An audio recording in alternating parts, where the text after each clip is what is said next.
when I was little. My father was famous. He was the greatest samurai in the empire.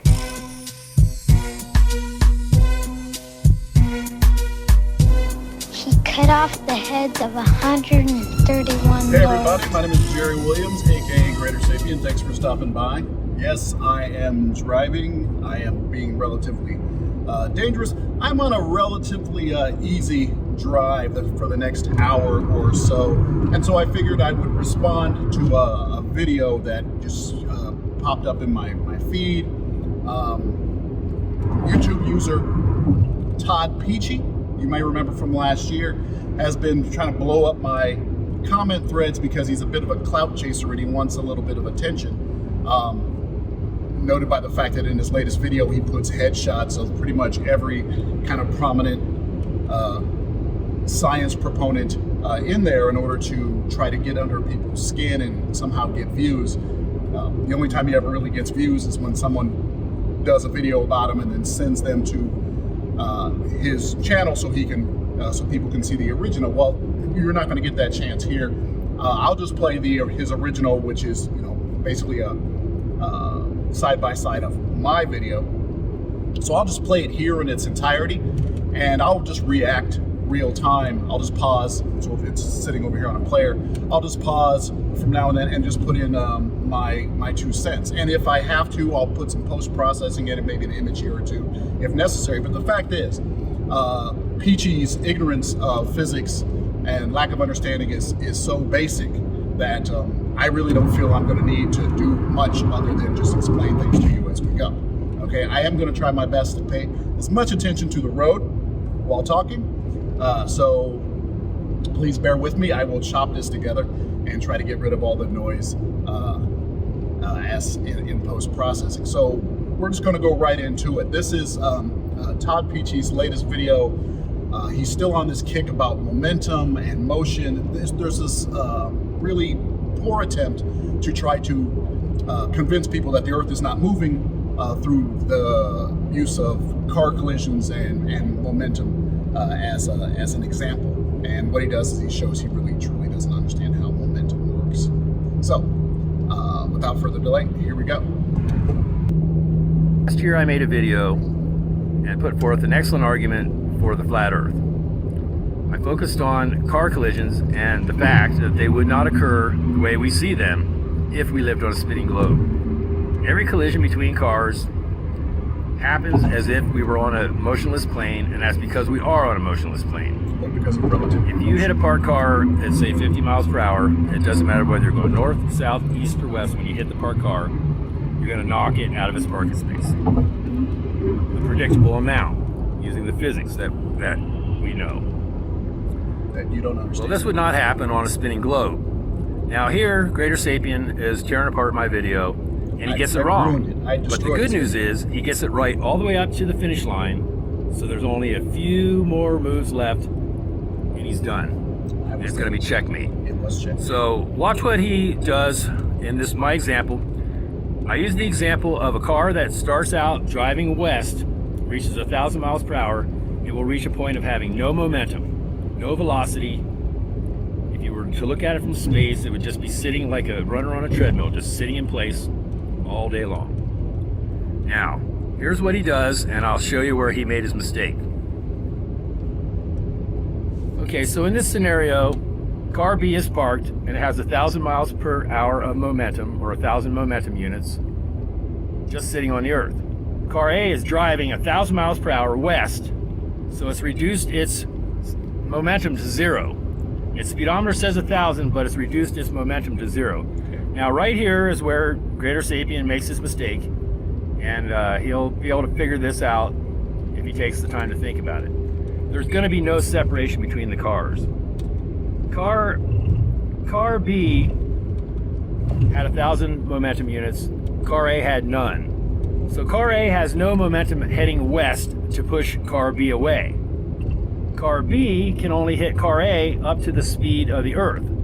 So the two cars will stay together, much like a box hanging up on a conveyor belt.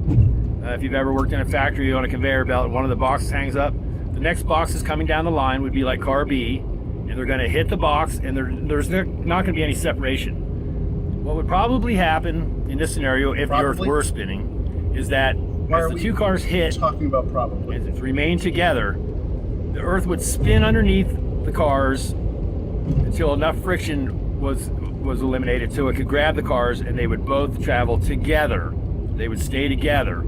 So either B is going to take A immediately up to the speed of the belt of the Earth, or the cars are going to stay together and the Earth will spin a little bit underneath. So what you would see is both cars would stick together and they would slide. If you were viewing it from the Earth, they would appear to slide together west. And actually what you'd be seeing is the cars would be motionless and still in the same coordinates of space as the Earth spun underneath. But we're going to make it simpler for greater safety here. Because right here is where he already shows that he doesn't understand the conservation of momentum. He wants to use the numbers. He's using the diagrams that I put together for him, because when he did it, he just kind of said it out loud and didn't really notice what he was doing. So I put numbers to it and diagrams so he could actually see where his error was, but he's still not getting it. So I'm going to explain it again. So if I'm remembering correctly, so we have a car that's going west at 1,000 miles per hour against the spin of the Earth at the equator, so that we have a 0 momentum units. It's got a westward going vector, but it's got 0 momentum units. Okay, so then we have an eastward one that's traveling. It's parked, but technically, since it's attached to the Earth, it's traveling. In this scenario, it's traveling 1,000 miles per hour to the east, so it has 1,000 momentum units in an eastward direction. So when they collide, there is a transfer of momentum. Now, I'll explain it, just the math of it. So since there has to be a conservation, there's going to be a transfer of momentum. So what we need to do is figure out what gets transferred momentum-wise between A and B. What's the amount? How much momentum is at play here? So we need to find out how much A gets changed, how much momentum is transferred to A. Well, let's find that out. In order to do that, we find out the difference. So in this case, we go B minus A to get a value. So B minus A is 1,000 minus 0. So we get 1,000 momentum units is the difference. 1,000 momentum units are going to be added to A. Okay. Now, what's going to be added to B? Well, let's do A minus B to find out the difference. Okay. And so A, which is 0, minus B, which is 1,000, means you get, we're going to add minus 1,000 momentum units to B. Okay? So, in other words, we're going to subtract 1,000. We're going to add 1,000 to A and subtract 1,000 to B. So, what does that look like? It basically flips. So, now that A has 1,000 momentum units going in the opposite direction, it is moving with the Earth. And now that B has 0 momentum units, it's going 1,000 miles an hour in the other direction. So in other words, the car that was moving which was A, hit B, and now it's going off in the other direction, and A is staying with the Earth. That is what happens. That's the conservation of momentum. Now, in his scenario, where they're joined together, remember, the car that was moving along with the Earth had 1,000 momentum units, right? So the car that was traveling westward had 0. But now, in his scenario, they're all moving eastward with the Earth. So both A and B each now should have 1,000 momentum units in his scenario. That's a total of 2,000 momentum units instead of a total of 1,000 that was there before. Where did that extra 1,000 momentum units come from? What he did was he created momentum somewhere. Out of nowhere, all of a sudden, there's more momentum. Where did it come from? That can't happen. That's not the way things work. It has to still balance at the end. The numbers need to be the same. So that is why he is wrong. I have a feeling it's going to keep coming up. Let's go on. There'll be no questions left to ask. One of my goals when I started One of my goals that before I gave up on trying to help people out or wake people up was that I was going to point out at least one undeniable fact that any bonehead could see and have to think about. Now, I thought I had already done that. If Greater Sapien had taken the time to run a few car scenarios, a few crash scenarios in his own, I'm pretty sure he would have probably figured it out. And I expected that he would, but I was wrong. I can't blame him because it's the brainwashing and the categorical thinking that was trained into all of us, starting out as we kids. And so some of these guys just can't get over it, and they want to stick with amazingly crazy excuses for the flight times being the same, whether you're heading west or heading east. Wow, it's pretty obvious that the flight times are the same because it's the same distance, not because the air moves with the planet. They like to say that, oh, we're up to speed to explain everything that there's any question about. They just have that throwaway answer. So they fail to mention that, and I'd like them to do the math. How about you do the math? Chasing after the sun, we're traveling 134 miles in 1 second. In a different direction, we are traveling with the orbital path 17.7 miles in a second. With the rotational path, we're traveling 0.277 miles, a little over a quarter of a mile a second. That's 3 directions. Ooh, 3 directions. Distance. Now, if you happen to be driving to work on a smooth road on a calm day with no bumps, you're going to be traveling 86 feet in a second. That's 4 directions. Now, is it the off-ramp that finally that's the final straw for the body, and the body just says, oh, that's it, I've had it. I'm just going to make you feel like your guts are spilling out one way or the other. It's ridiculous. You can't travel. Okay, I'm going to stop. I don't know. Maybe he'll go into this, but he's talking about all these different directions that you're traveling at the same time, as if that matters. Here's the thing. How many different directions can you travel at once? Really? Think about it. Say, I might have to do a diagram for this. You're going 100 meters per second east. You're going also at the same time in another direction. You're going 100 meters per second north, and at the same time you're going 100 meters per second up, right? Oh my God, that's 3 different directions at once. Is it? Or do those all add up? Do those vectors all add up to one direction that's gaining in altitude in a northeasterly direction at whatever those vectors sum up to be? I'm not going to do the math in my head. All right? Is that what? Are you actually just going in one direction, or are you going in 3 different directions? Your direction has 3 different components that we can measure, but it's only going in one direction. So yes, we may be going around the sun may be going through the galaxy, and the Earth may be going around the sun, and the Earth may be spinning on its axis, but in the end, we're all still just going in one direction at any particular time.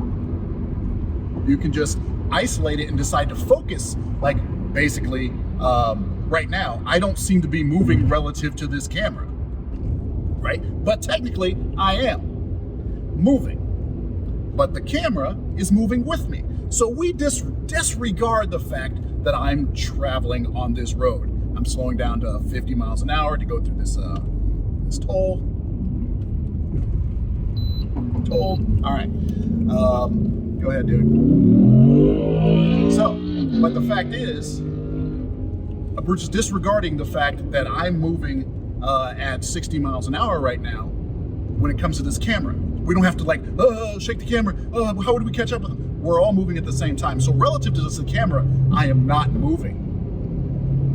So, but I'm obviously moving in many directions at the same time. So is this camera. This camera's moving in many directions at the same time. But if you isolate it into a certain reference frame and decide we're just going to deal with the inside of this car, then the camera and I are not moving relative to each other, except for my hand when I do this. Oh my God, how am I moving my hand? How, I know I'm getting distracted. How am I moving my hand forward like this? Obviously I'm moving at 77 miles per hour right now. So I have a lot of momentum units going forward. How am I able to stop my hand? It's got all this momentum. How am I this strong to be able to pull my hand against the momentum of this car, of 75 miles an hour? How am I able to do that? The momentum's there, yet somehow I have the strength to move against that momentum. Am I not moving? Are we going to just say, well, obviously you're not moving? No, of course I'm moving. But since all of me is moving, there's the relative momentum, the change in momentum I have to do. Since my whole body has the same momentum, the only change in momentum I have to do is just a little bit, even though we're all moving. That's what he doesn't seem to understand. I don't even know if I got off the subject on that one, but I'm going to go now, turn him back on. Travel in all those directions, especially at those speeds, those distances. Now, but speeds let's and not distance fail don't to matter. mention, two of those paths for sure are radius paths, the orbital path and the rotational path. There's enough of a radius path that it's an acceleration that you would feel just that alone. But, so throw in the radius. Wait, why does he think we should feel that? We're not very good at feeling things. Yeah, and he's mentioned before, he's admitted that we don't feel constant motion, all right? But there's a threshold to what we notice. Just because we are accelerating doesn't mean we're going to notice all the acceleration. He says do the math. He tells other people to do the math, but obviously he hasn't done the math. I've done it in the past on other videos when dealing with the centrifugal force of the Earth. But the force that we would notice is the centripetal force of, it's kind of an imaginary force of acceleration. That is when your body wants to keep going in one direction and then it gets pulled in another because of the changing of the vector. So there's a threshold on that. How much is it? Is it enough for us to notice?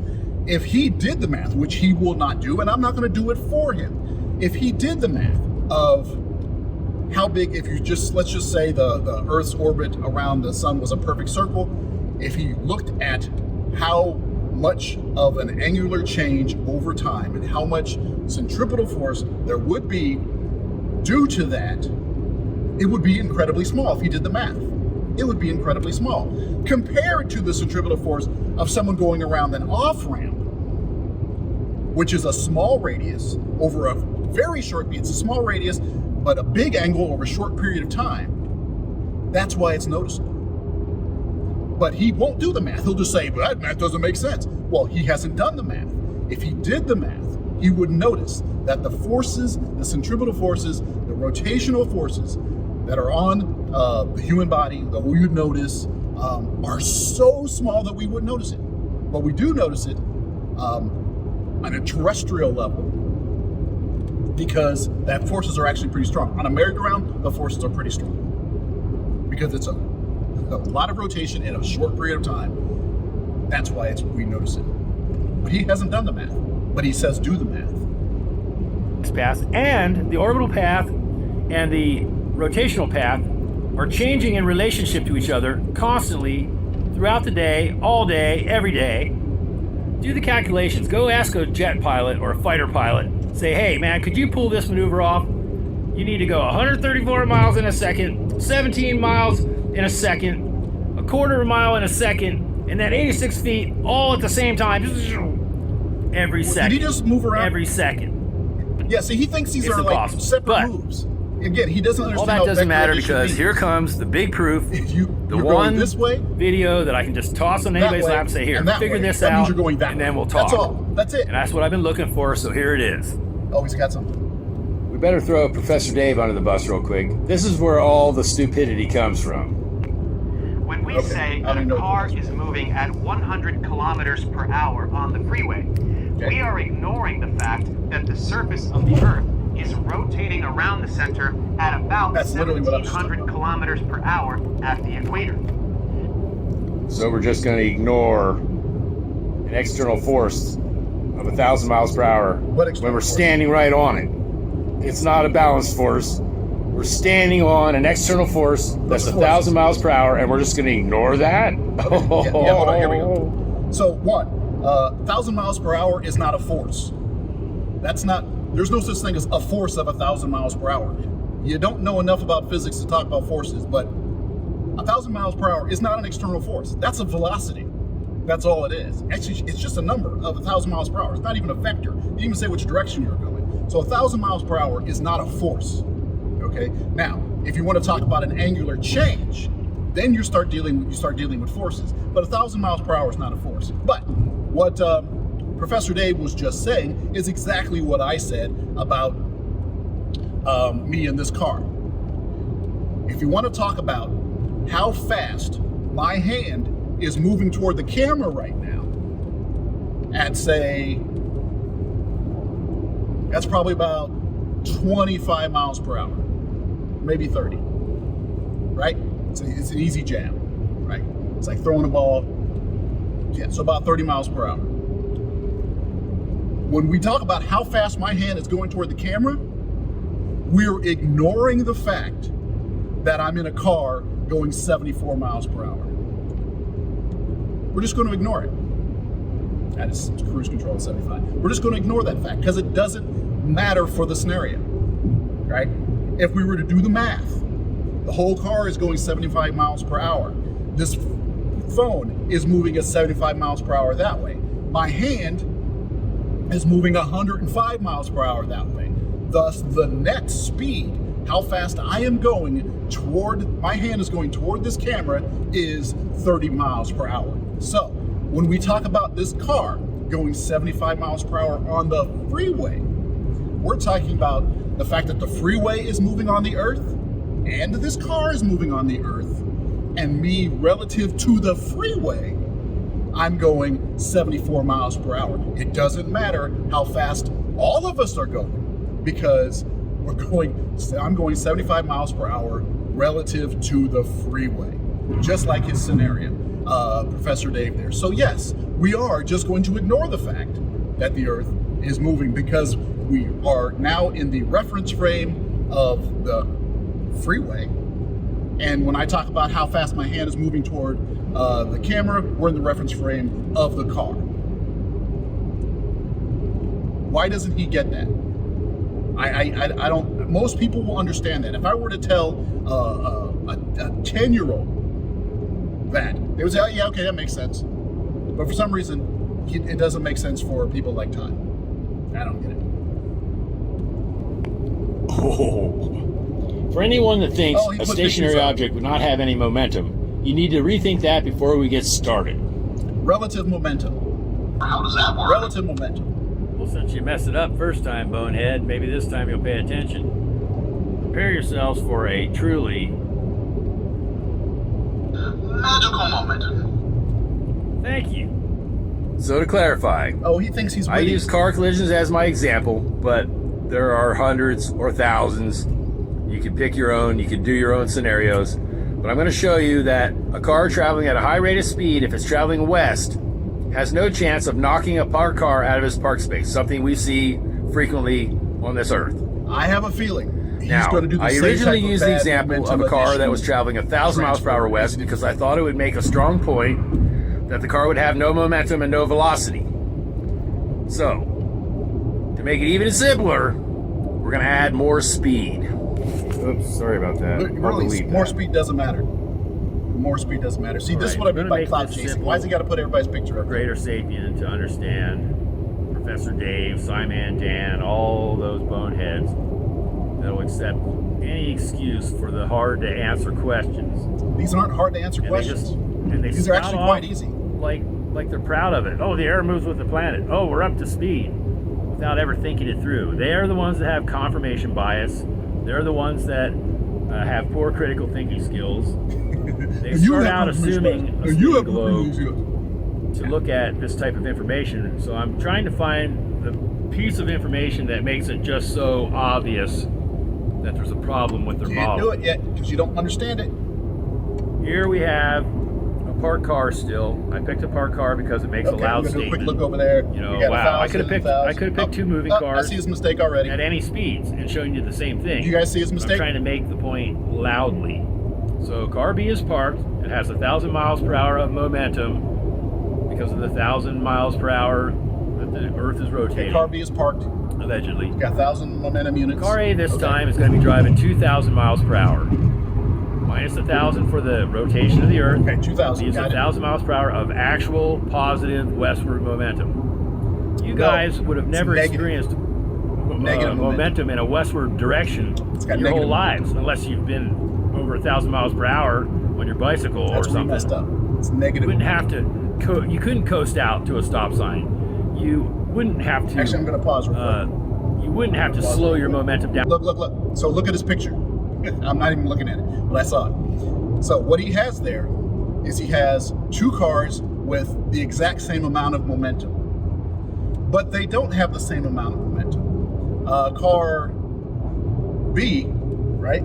Car B, which is going west, has 1,000 momentum units going in one direction. Momentum has a vector going one direction. Car A has 1,000 momentum units going the other direction. So one of them, you can decide which one you want to call it, but let's call it A. One of them has negative momentum. It has momentum in the opposite direction. So it's not 1,000 and 1,000. It's 1,000 for B and negative 1,000 for A. It's a major problem right there. Because you don't have any.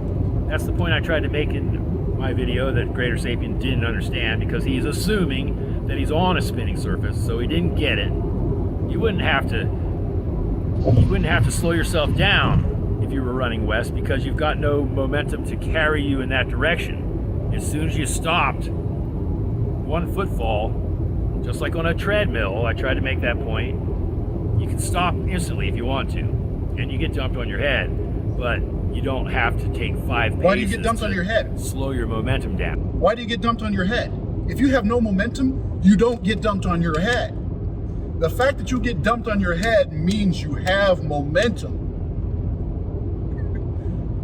He doesn't get that. Yes.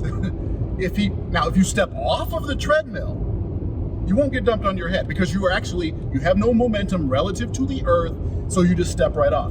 But he's literally said, if you just stop, you'll get dumped on your head. Well, dumped on your head means you had momentum still, and you didn't slow it down.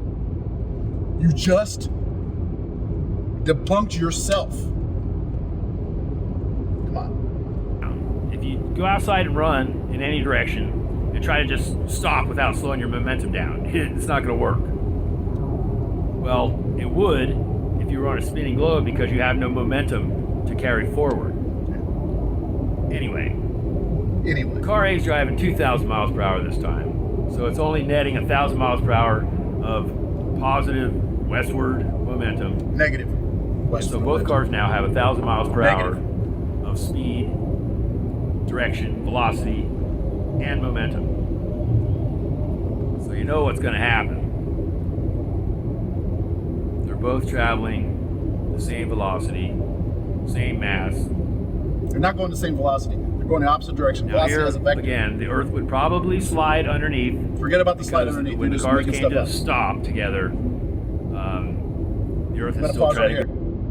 Okay, again, let's do the vector addition. Let's add things up to find out how much momentum is at play and how much was going to be transferred from A to B and B to A, okay? So A has 1,000 momentum units going in the westward direction. It has a negative 1,000 momentum units. Remember that. It has a direction. Since one's going in one direction, the other one's going the other, you have to call one negative. So we're going to call A negative. Going to do it the other way around, doesn't matter. We're going to call A negative.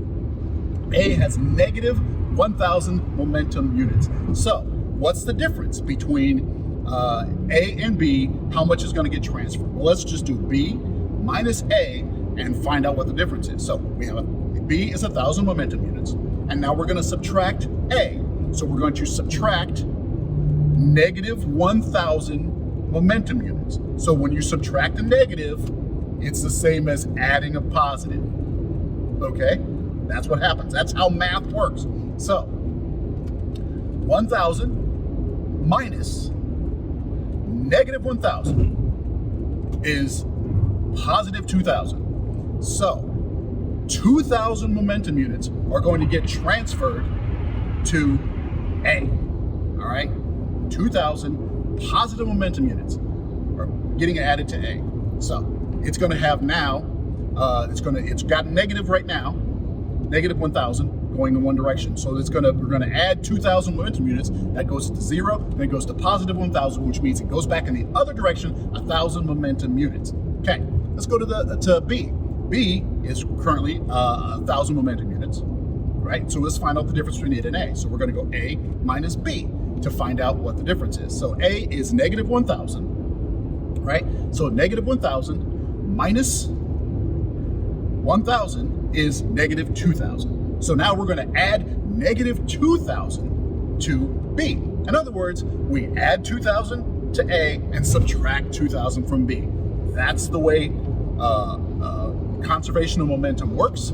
It's all balanced, plus, minus, we're all good. So we're going to subtract 2,000 from B. So B, instead of having 1,000 positive, now goes 1,000, subtract 1,000, that's 0, subtract another 1,000, that's minus 1,000. That means it now has 1,000 momentum units going westward. It's going in the other direction.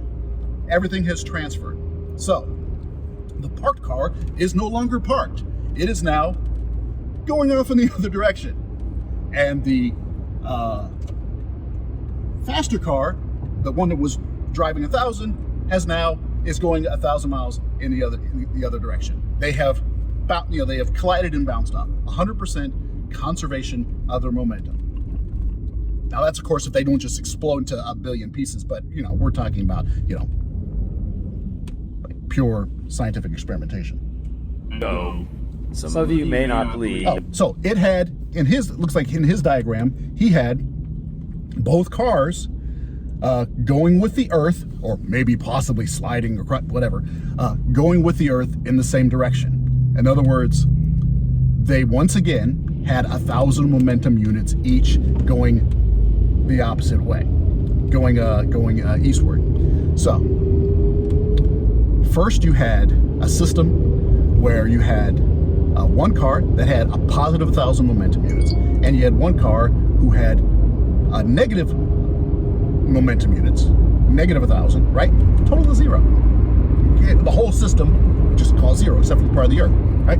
So the Earth had 1,000, so there we go, total 1,000. But now in this new scenario, what he just finished up with those two things colliding and then somehow staying with the Earth, you have the Earth with its 1,000, so there's your 1,000. You have the car B with 1,000, that's 1,000, and car A with a positive 1,000. That's total of 3,000. 2,000 for the cars and 1,000 for the Earth. So instead of being 0 momentum for the cars, net what it was before, minus 1,000, positive 1,000, 0, you have 2,000 going in the same direction. He added 2,000 momentum units to the system somewhere. He created momentum. How does that work? It doesn't work. Of course it doesn't work. But because he doesn't know physics. Anyway, I'm almost to my destination because I had to pause this a couple times to deal with traffic. But I'm almost to my destination, so let's see how this may not believe that you have eastward momentum. Well, NASA would not back you up on that because they say that you do. If the Earth were to stop spinning, everything would fly east at 1,000 miles per hour. Some of you may not believe that you would have to reduce eastward momentum to start gaining westward momentum. And that's just part of the delusion that you're under because that's why it's hard to start. Surface, that's why it's hard to but start you've moving. Told yourself that it's spinning, and that tricks you guys every day of the week. You would have to reduce that momentum. You always have to reduce that momentum. Yeah, that's called work. Greater Sapien said, well, I didn't give any examples of being able to notice the motion easily. On a treadmill, if you run against the belt or with the belt, huge difference. On as little as 3 miles per hour on an airport moving walkway, you notice a difference. I wasn't talking about feeling the motion. I was talking about being able to record it, notice a difference, experiment. It's obvious when something's moving, when you change directions. that makes it obvious. I'm not talking about just standing. What's with people in walkways and treadmills and things like that? There's a thing about that. And I think in one of the reason I saw this, there's a long conversation going up back and forth between him and someone else about using an airplane, because the person can say they'd be on an airplane and they don't notice. And he says, you notice the difference. The thing is, when you're on a treadmill or on a moving walkway, it's not a pure system. That thing has play in it. You will notice that when you step on it, it's not like, stepping on the ground. It gives, it pushes in, there's drag, there's play. So when you take off, the whole system moves against you. So it actually is kind of work to go one direction or another, because the whole system is kind of loose. It's loose. But he was saying you can tell at, just 3 miles an hour. Well, that's about the pace of walking. That is about the pace of walking, 2-3 miles an hour. Well, you say you can notice it on a treadmill. It's easier to go one way or the other. Well, you can on a plane which has a constant velocity and a nice smooth motion that you don't really notice. It is more difficult walking toward the front of the plane toward the back of the plane. He says, well, it doesn't count because they don't let you run. You don't have to run. You're talking 2 or 3 miles an hour. That's not running. That's just a brisk walk. You can take a brisk walk toward the front or the back of a plane. The stewardesses do it all the time. It is not difficult. You don't notice the difference. And that's because the system is solid enough and big enough that you're not affecting that system. You get on a treadmill and you try to turn around and go one direction, go to the other direction, that whole system has play. So there's acceleration involved. You push off that thing, it slows down, it speeds up. You go on a moving walkway, which they seem to want to act like it's something extra special as well. It slows down, it speeds up as you do things on it, because it's a very flexible system. Now, you can test it out, and I know they won't. I'm gonna try to figure out a way of doing it myself. I have a theory of how to do it. But you can test it out with something small that isn't enough to influence the treadmill or the moving walkway. Like a system that, say, drops a ball, bounces off of a platform, and then it goes a certain distance every time, right? It's just something small that has very little mass to it, so its change of motion won't affect the treadmill. It won't affect the moving walkway. When I move against a moving walkway, I affect the moving walkway.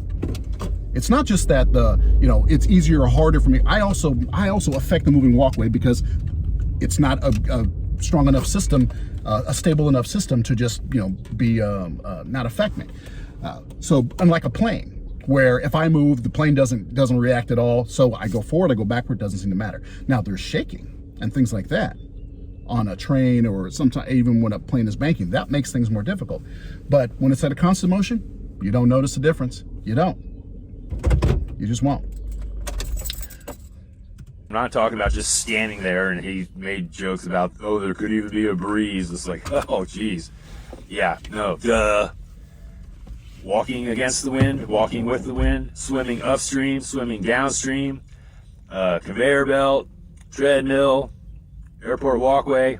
These are all great examples of how you immediately notice motion when you change directions. So anyway, if you have any confusion about velocity and momentum, watch this little Mythbusters piece. They do an excellent demonstration of exactly what I'm talking about. Well, let's see. Let's see if it's exactly what he's talking about. Eye, but the judge in this case is the high speed.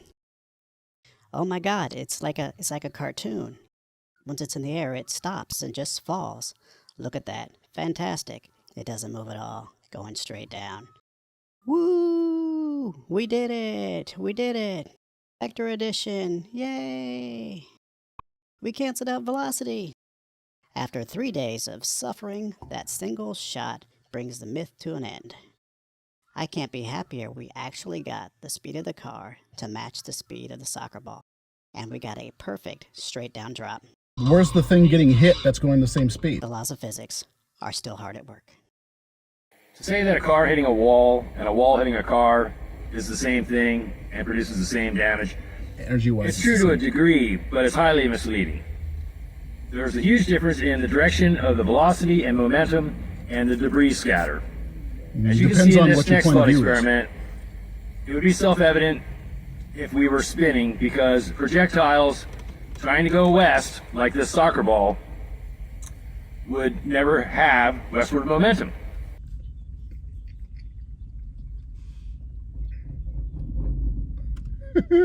I'm sorry, I'll pause that real quick.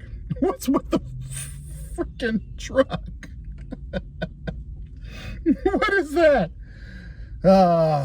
I'm spoiled because I'm a good illustrator. Okay, anyway.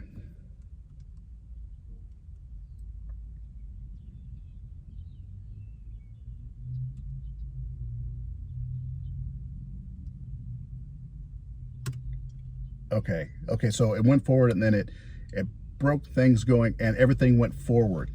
I don't think those vectors add up. Well, everything would be going that way. But let's see what his point is. Okay, he's got this thing up here. Okay, so the thing is, he's relative to us on the outside of that collision, everything goes that way. Everything goes off in that direction. But what he failed to show was how things look relative to the inside the car itself. And so that's not how things will work. I can't, I'm not going to go back and look at his drawing right now, but it's not adding up correctly. Relative to the truck, inside the truck, if you're on the gun's point of view, if you're sitting behind that gun, everything's moving the same thing. If you throw that ball, shoot that ball toward the other ball, you're going to see it fly out, and it's going to go in many different directions because they're curved surfaces and they're going to react all sorts of different ways. But mostly it's going to kind of go out this way and away from you. Now on the outside, you see it differently, but it doesn't matter which way, which one's moving, the wall or the ball or the car or whatever you want to talk about in a collision. The damage will be the same. Even the debris will be the same, but how you perceive which way it moves will depend on what your point of view is. Are you the car, or are you the wall, or are you outside? That's going to matter, but the end result will be the same. Let's see what he's doing here. Okay, so direction matters, blah, blah, blah, blah, blah. How does net force affect momentum? Actually, I'm going to skip back a few seconds to see what that one was. Direction matters. Momentum is a vector quantity. It is fully described by both magnitude and direction. The direction momentum vector is always in the same direction as a velocity vector. So, which is what I was saying earlier. That's why he was wrong about the type of momentum going on, because he wasn't adding a vector. He was just saying that it's the same. It's 1,000 and it's 1,000. No, it's 1,000 in the opposite direction. So technically you could just call it negative 1,000. And that's why his stuff didn't work, because he forgets about this part right here that he added on the end of his own video, that direction matters. He just threw things together and figured they didn't matter, but it does. Positive momentum, negative momentum, or positive momentum in one direction, negative momentum in another direction. What was positive momentum in the other direction? Same thing. So positive momentum this way and positive momentum this way is the same thing as saying positive momentum and negative momentum. Okay. Go forward again. How does net force affect momentum? As force acts upon the object for a given amount of time, the object's velocity is changed, and hence the object's momentum is changed. If the force acts opposite of object motion, it slows the object down. If a force acts in the same direction, the force speeds the object up. All this is exactly what I said. All this is exactly what I said. Opposite direction, same direction. But he's not getting that. So, if the force acts opposite the object's motion, it slows the object down. If the force acts in the same direction as the object's motion, then the force speeds the object up. So, when he's doing those collisions where there's a parked car, right, and it has a positive momentum vector going in one direction because it's, you know, on the Earth, and it gets collided with, doesn't matter who did the collide, which one was moving, it's going to be slowed down.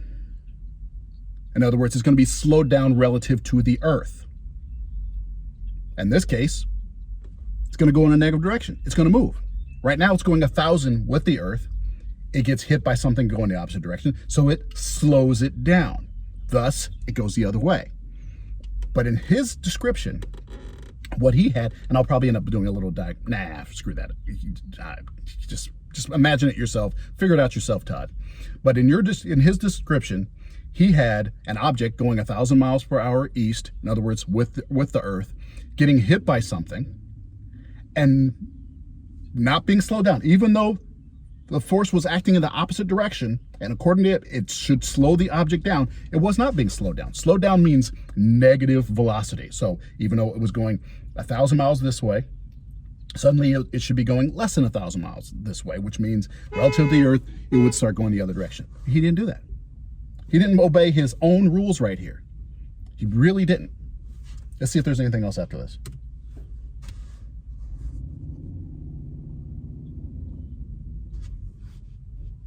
Using the Earth to power your treadmill helps paint a clear picture.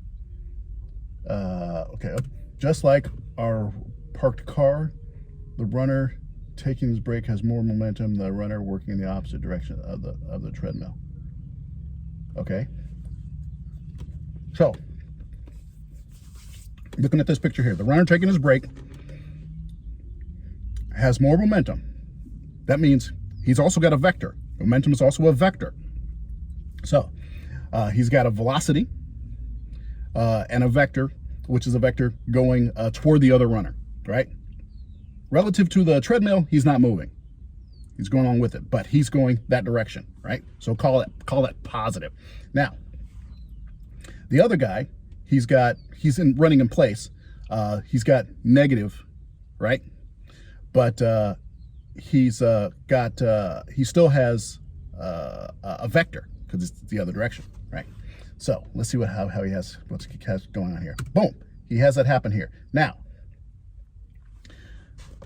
since they collided with one another, there should be a transfer. There's got to be a transfer in one way or the other, right? One way or the other. In this case, the one guy got knocked the heck down. That's what would happen. He would knock the heck down. No, the guy who's going the opposite direction, he gets knocked away. What happens is they don't just stay together. The guy who's was going zero, running in place. Remember, according to the previous couple slides,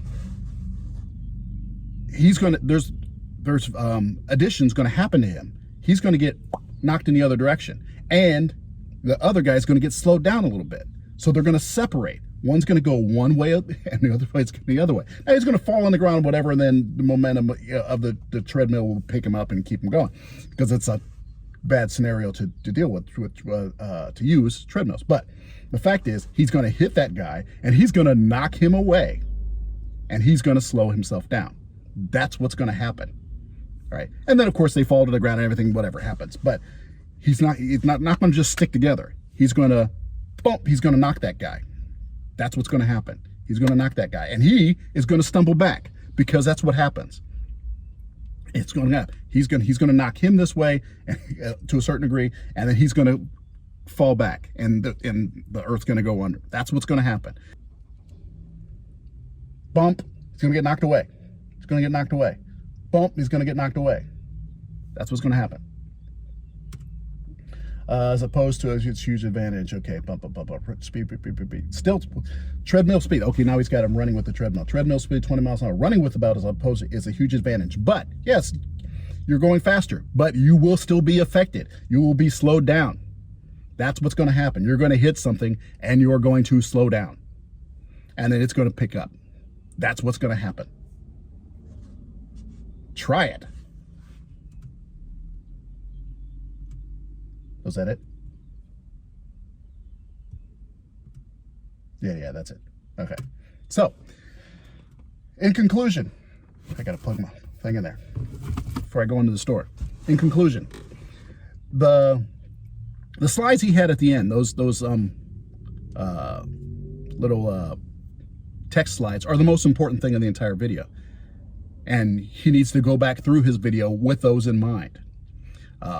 That momentum has a direction. And so it's not just, and velocity is additive and subtractive. So you gain and you lose when you run into something.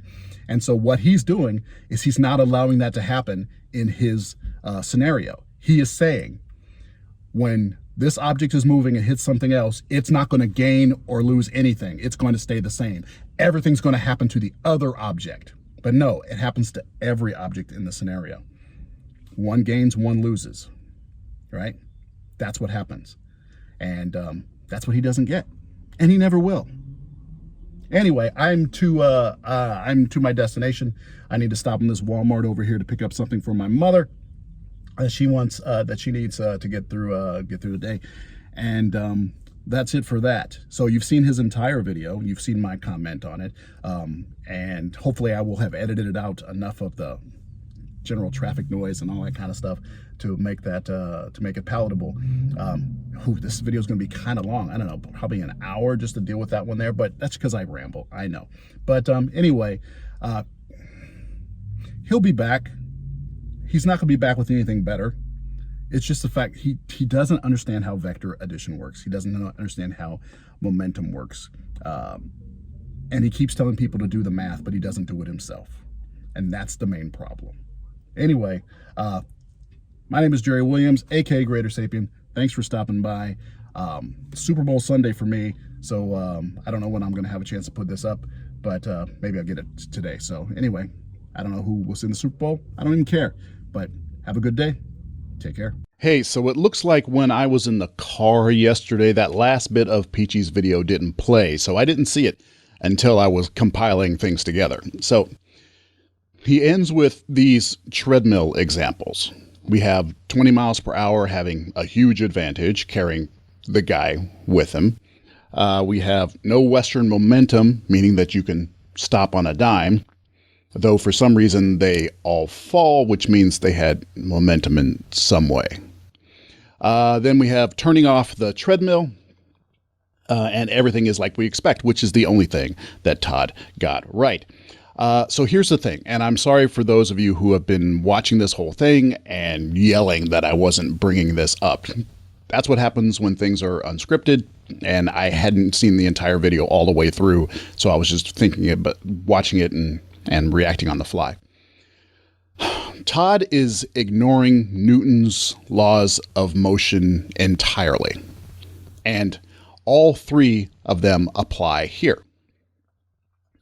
Let's see. He has objects with momentum colliding with objects with no momentum and and they're moving those objects without changing their own motion at all. Now, Newton's first law, we have objects at rest tend to stay at rest. Objects in motion have a tendency to stay in that constant motion unless acted on by a force. That is, objects being at rest have inertia. It takes force to get them to move. They don't just automatically just start moving with nothing happening to them, right? That's the first one.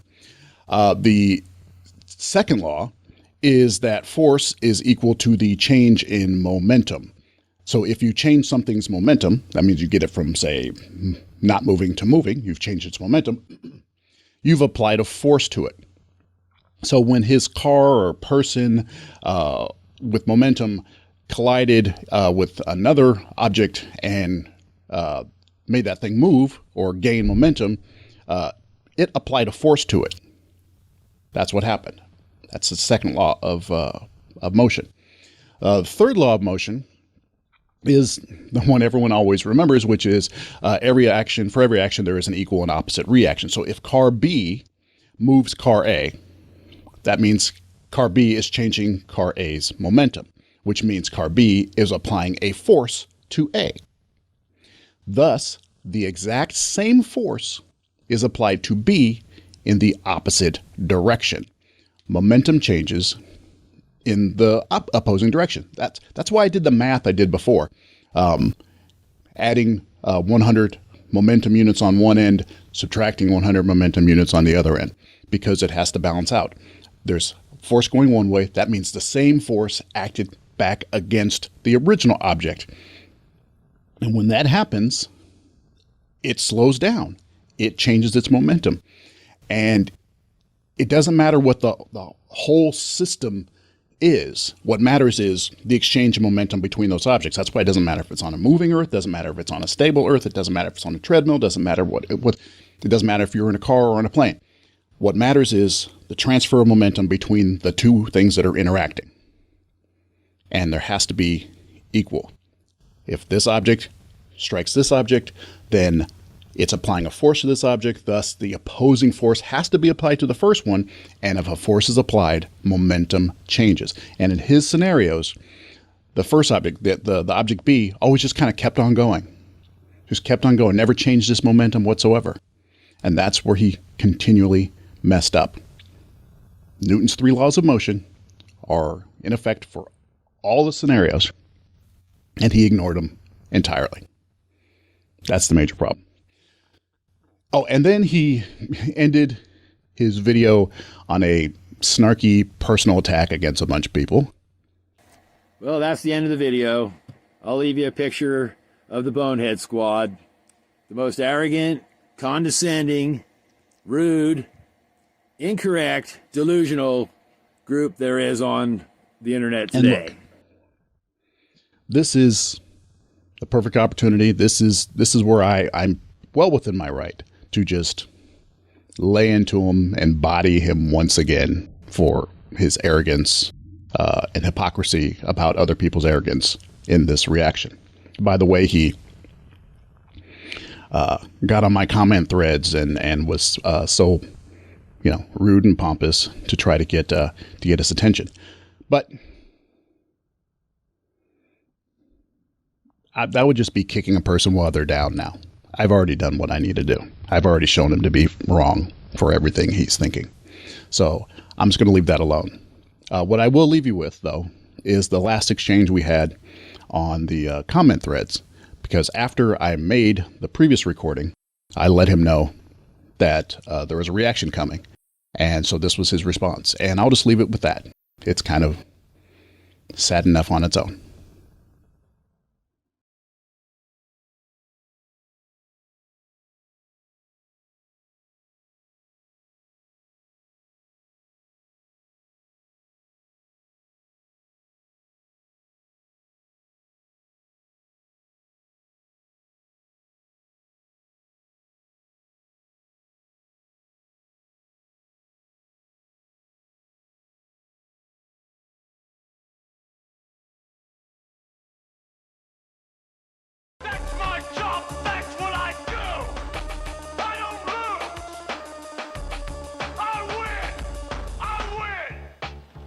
No one on this planet to even challenge me.